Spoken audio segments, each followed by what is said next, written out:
Hi friends, welcome to அழகானச்சு YouTube channel. இன்றைக்கி நிறைய வகையான விதைகள்லாம் விதைச்சிருக்கோம். வாங்க அது என்னென்ன விதைகள்னு போய் பார்க்கலாம். ஃபஸ்ட்டு கொத்தமல்லி விதை இது வரைக்கும் நான் விதைச்சதே இல்லை. இதான் ஃபஸ்ட் டைம் ட்ரை பண்ணுறேன். எப்படி வரும்னு தெரியல, ஆனால் வரும்னு நம்புகிறேன். பார்க்கலாம். 2 பாட்டில் நட்டு வச்சுருக்கேன். நெருக்கமாக போகணுன்னு சொல்லிட்டு சொன்னாங்க, அதனால் நல்லா நெருக்கமாக போட்டு விட்டுருக்கேன்.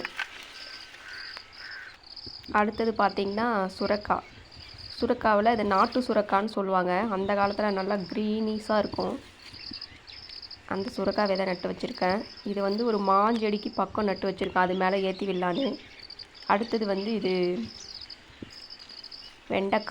வெண்டைக்காயிலே சிவப்பு வெண்டைக்காய். இது ஒரு 10 செடி வர மாதிரி நட்டிருக்கேன்.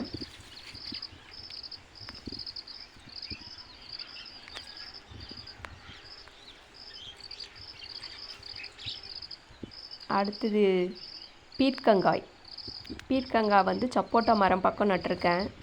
அதுக்கு மேலே ஏற்றி விடலான்னு ஒரு ஐடியா பண்ணி.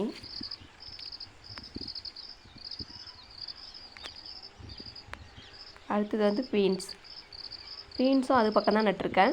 2ல் எது வருது அப்படின்னு பார்க்கலான்னு. ஏன்னா விதையெல்லாம் ரொம்ப நாள் ஆச்சு, எதில் முளைப்பு திறன் இருக்குதுன்னு தெரியல. அடுத்தது பார்த்திங்கன்னா முள்ளங்கி விதை அம்மா கொடுத்தாங்க. அதெல்லாம் ஒரு 20 செடி வர மாதிரி நிறைய நட்டிருக்கேன் அங்கங்கே.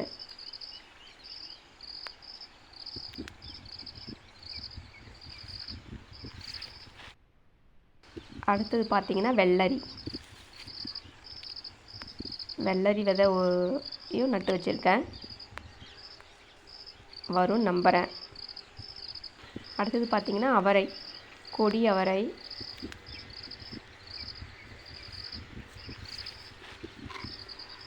அதுவும் நடவு செஞ்சு முடித்தாச்சு. லாஸ்ட்டாக ஒரு ஃப்ளவர் செடி நட போகிறேன். அது என்னென்னா சூரியகாந்தி விதை. ரொம்ப நாள் ஆச்சு, ஒரு 3 வருஷமாக வச்சுருக்கேன் அந்த விதையை. வருமா வராதான்னு தெரியல, ஆனால் வரும்னு நம்புகிறேன் ஃப்ரெண்ட்ஸ். Bye friends.